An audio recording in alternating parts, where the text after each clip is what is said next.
Morning, my dear students of class 12. We are reading our Flamingo books after completed chapter number 3rd. Today we are going to start the chapter number 4, The Red Trap by Selma Lagerlöf, is a lady author. Before we going to start the chapters, we need to know about the author. The Selma Lagerlöf, her born year of 1858 and death year of 1940, was a Swedish writer whose stories have been translated into many languages. जो Sweden के रहने वाली थी और जिन्होंने जितने भी कहानी लिखी है सबको ट्रांसलेटन बहुत सारे भाषाओं में ट्रांसलेटन करके उनका किताब चलता था. Universal theme runs through all of them, लेकिन उनके हर एक किताबों में एक ही चीज़ मेन थीम हुआ करता था, and that is a believe that the essential goodness in human being, एक इंसान के अंदर कौन से सबसे चीज़ अच्छा ही होना चाहिए जो कि can be awaken through understanding the love, जो कि समझ के साथ और प्यार के साथ बढ़ सकता है. इंसान के अंदर की वही चीज़ सबसे ज़्यादा ज़रूरी है और यही होता था उनके हर एक किताब के स्टोरी का main theme. This story is amidst the mines of Sweden. ये स्टोरी भी स्वीडन के माइन आयरन, जहाँ पर खनन होता है, खान होता है, वही खनी होती है, वही उस जगह के बारे में बोल रहा है. रिच इन आयरन, और जहाँ पे लोहे बहुत ज़्यादा मिलता है. Which figure large in the history and the legend of that country, जो कि स्वीडन का काफ़ी बहुत बड़ा लोहे का कारखाना बोलो, लोहे का फैक्ट्री बोलो, लोहे का खनन बोलो, ऐसा पाया जाता है. The story is told somewhat in the manner of a fairy tale, जो कहानी एक परी की कहानी जैसा ख़त्म होता है. So let's start with the story. Once upon a time there was a man who went around selling small rat traps of war. एक समय था जब एक आदमी क्या करता था, वो घूमता फिरता रहता था स्मॉल ट्रैप, रेड ट्रैप को लेकर. रेड ट्रैप मतलब चूहे पकड़ने वाले जो पिंजरे होते हैं, रेड ट्रैप, उसको बनाने के लिए वह ढूंढता फिरता था. He made them himself at odd moments. वो ये काम तब करता था जब वो आराम करता था, बैठा रहता था, कोई दूसरा कुछ काम नहीं रहता था, तब वो ये काम करता था. From the material he got by begging in the stores और at the big farms.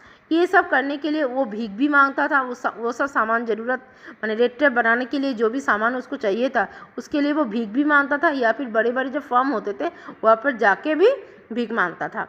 But even so the business was not specially profitable. और ये कोई ऐसा काम नहीं है कि ये काम करूँगा तो बहुत ज़्यादा फ़ायदा होगा. So he had to resort the both begging and petty thievery to keep body and soul together.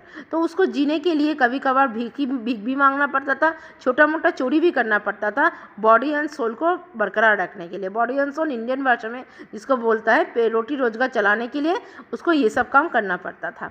Even so his clothes were rag, उसका जो कपड़े होते थे वो फटे रहते थे. हिज चिक्स वर संकन, उसका गाल वाल पूरा घुसा हुआ रहता था. And hunger gleamed in his eyes, और हमेशा उनके आंखों में भूख नजर आती थी. No one can imagine how sad and monotonous life can appear to such a vagabond. कोई नहीं सोच सकता है कि उनकी ज़िंदगी कैसा बीता होगा. मोनोटोनस मतलब जो कि बवंडर टाइप का, माने घूमता रहता है, वेगाबॉन्ड टाइप का, इधर से उधर घूमता रहता है सिर्फ. Who plots along the road, वो रास्ते से कभी धीरे कभी तेजी से रास्ते के सड़क से घूमता फिर टहलता रहता था. Left to his own meditation, और अपने मन में कुछ याद करते हुए चलता था. But one day this man had fallen into a line of thought.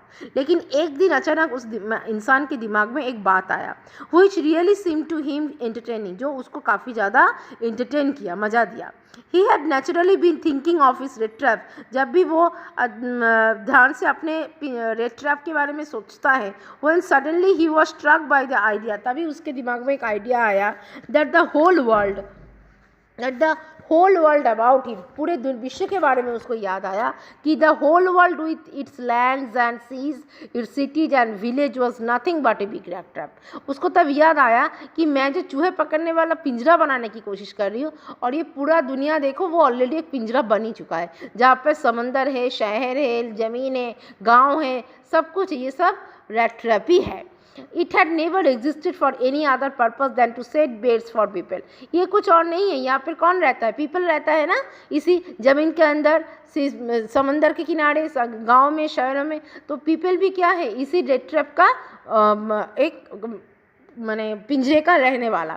It offered riches and joy, यहाँ पे अमीर भी है, मज़ेदार लोग भी है, शेल्टर है, फूड है, खाने पीने का सामान है, रहने का जगह है, हीट है, क्लॉथिंग है, पहनने का कपड़ा है, ताप है, सब है। तो ये भी रेड ट्रैप से कुछ कम नहीं है। Exactly as the red trap offer cheese and pork, जैसे कि रेड ट्रैप में हम लोग चूहे पकड़ने के लिए चीज़ या फिर पॉर्क मतलब सुअर का जो मांस होता है, पिग का बच्चे को पॉर्क बोला जाता है, हम रैट को चूहे पकड़ने के लिए जैसे ये सब देते हैं, वैसे भी तो हम लोग भी इतने बड़े विश्व में वही बन के रह रहे हैं। As soon as anyone let himself be tempted to touch the bait, it closed it on him and then everything came to an end. और कोई भी इंसान जब इस रेड ट्रैप के अंदर आता है, मतलब विश्व में कोई भी चीज़ में जब कोई हाथ देता है तो तुरंत उसका दरवाज़ा वहीं पर क्लोज्ड हो जाता है और वो उसकी ज़िंदगी वहीं पर ख़त्म हो जाती है। मतलब लालच बोलो, पैसा बोलो, पोजीशन बोलो, वो ये सबसे दुनिया को देखता है, जो कि लगता है कि ये मेरा चूहे पकड़ने वाला रेड ट्रैप से कुछ अलग नहीं है ये दुनिया। The world had of course never been very kind to him, so it gave him unwanted joy to think ill of it in this way. ये इस दुनिया में उसको अच्छा देने के लायक कुछ उसको मिला ही नहीं है। It became a cherished pastime of his during many dreary ploddings to think of people he knew who had let themselves be caught in the dangerous snare and of others who were still circling around the belt. उसने ऐसा बहुत सारे लोगों को देखा है जो कि कुछ ना कुछ काम के लिए घूमता फिरता रहता है, कुछ ना कुछ चीज़ों के लिए आगे पीछे घूमता रहता है, उसको ढूंढता है, किसी को मिलता है तो किसी को नहीं मिलता है, किसी को मिलता है तो खतरनाक हो जाता है उसका ज़िंदगी, और जिसको नहीं मिलता है वो ढूंढता रह जाता है, जैसे कि वो रेड ट्रैप बनाने का सामान ढूंढ रहा है। तो ये पूरी दुनिया जो है रेड ट्रैप के साथ उसने तुलना की है। नाउ वन डार्क इवनिंग, एक शाम को अंधेरे में, as he was trudging along the road, वो रास्ते के साइड से जा रहा था, he caught sight of a little grey cottage by the road side, अचानक उसको रास्ते के सड़क के साइड में एक छोटा सा कॉटेज दिखाई दिया। And he knock on the door to ask shelter for the night, और उसने उसके घर के दरवाजे को ठकठकाया ताकि उस रात को वो आगे ज़्यादा दूर नहीं जा पाएगा अगर उस रात उस कॉटेज में उसको रहने के लिए थोड़ा जगह मिल जाए। नॉर वॉज ही रिफ्यूज, उसको रिफ्यूज़ नहीं किया गया।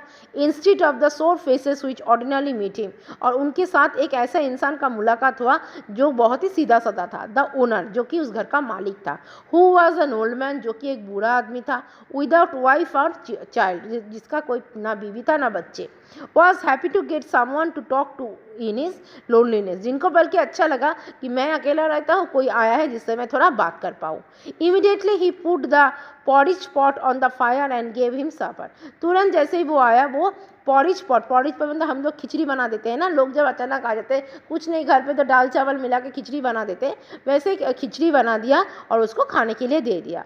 Then he carved off such a big slice from his tobacco roll that it was enough both for the stranger's pipe and his own, और उसके बाद खाना खाने के बाद उन्होंने अपना जो टोबैको है, तो तम्बाकू खाने के लिए जो तम्बाकू का पत्ता काटे जाते हैं उसको काटा और तम्बाकू में डाल के दोनों के हाथ में 2 पाइप पकड़ा दिया, एक ओल्ड मैन के हाथ में, एक वो भिखारी के हाथ में, गरीब इंसान के हाथ में। Finally he got out of an old pack of cards and played majolis with his guest until bedtime, और तभी अचानक उन्होंने कार्ड्स निकाला, कार्ड्स मतलब जो ताश खेला जाता है ना, प्लेइंग कार्ड्स भी निकाला कि खेलेंगे जब तक नींद नहीं आता है वो गेस्ट के साथ खेलेंगे। The old man was just as generous with his confidence as with his porridge and tobacco. The old man बहुत ही शांतिदायक था और बहुत ही प्यारा एक इंसान था, जिन्होंने बहुत देखो कितने अच्छाई से पॉरिज दे के टोबैको दे के उस अनजान आदमी को अपना लिया। The guest was informed at once that in his days of prosperity his loss had been a crafter at रामसाजो iron works and had worked on the land. अब वो अपने बीते हुए ज़माने की घटना भी उनको शेयर करने लगे कि एक समय था जबकि मेरा बहुत ज़्यादा संपत्ति प्रॉपर्टी हुआ करता था, बहुत ज़्यादा नाम था, तब मैं मैंने आयरन फार्म में काम करता था और मेरा बहुत ज़्यादा पैसा हुआ करता था। Now that he was no longer able to do labour, लेकिन अब मैं बुरा हो चुका हूँ, अब तो मैं वो उतना मेहनत नहीं कर पाता हूँ। It was his cow which supported him, अब तो मेरे पास सिर्फ एक गाय है जो मुझे हर काम में मदद करता है। Yes that bossy was extraordinary, उस गाय का नाम है बॉसी, जो सच में काफ़ी ज़्यादा माने तारीफदार है। She could give milk for the creamy every day, creamery every day, वो रोजाना दूध देती है, जैसे चीज़ बनाने के लिए जो क्रीमरी मतलब ताज़ा ताज़ा दूध देती है। And last month he had received all of 30 kronor in payment, और उसी की दूध बेच के अभी मुझे पिछले मंथ 30 क्रोनर मिला था। क्रोनर क्या होता है? क्रोनर होता है स्विट्जरलैंड का पैसा, जैसे इंडियन का रुपीज़ वैसे स्विट्जरलैंड के पैसे को बोला जाता है kronor. The stranger must have seemed incredulous, the stranger मतलब वो जो बेगिंग आया था, बेगर मतलब भिखारी जो आया था, उसी को बोल रहा है, वो रेड ट्रैपर को बोल रहा है कि वो इस बात को सुन के थोड़ा ताज्जुब हो गया, शायद विश्वास नहीं हुआ। For the old man got up and went to the window, तभी अचानक ओल्ड मैन खड़ा होकर अपने खिड़की के पास गया। टुक डाउन ए लेदर पाउच, एक लेदर का पाउच मतलब पर्स लेके आया। Which hang on the nail, जो कि कहीं पर टंगा हुआ था, नेल पे लगा, किली पे। In the very window frame, माने खिड़की के किली पे टंगा हुआ था, वहाँ से वो लेदर का पाउच उठा के लेके आया। And pick out 3 wrinkled 10 kronor bills, 10 kronor bills, और वहाँ से 10 करोड़ बिल्स निकाल के उसको दिखाया। This he held up before the eyes of his guest, ये देख के उसके गेस्ट को, माने वो अपने गेस्ट को ये चीज़ दिखाना चाहा, और गेस्ट भी इसको देख के काफ़ी ताज्जुब हो गया कि सच में दूध बेच के इनको इतना पैसा मिलता है। Nodding knowingly and then stuff them back into the pouch, उसको ये पैसा दिखाने के बाद फिर वो वापस जाके उस पर्स को जहाँ से वो उतारा था खिड़की के किले से, वहाँ पर जाके रख दिया।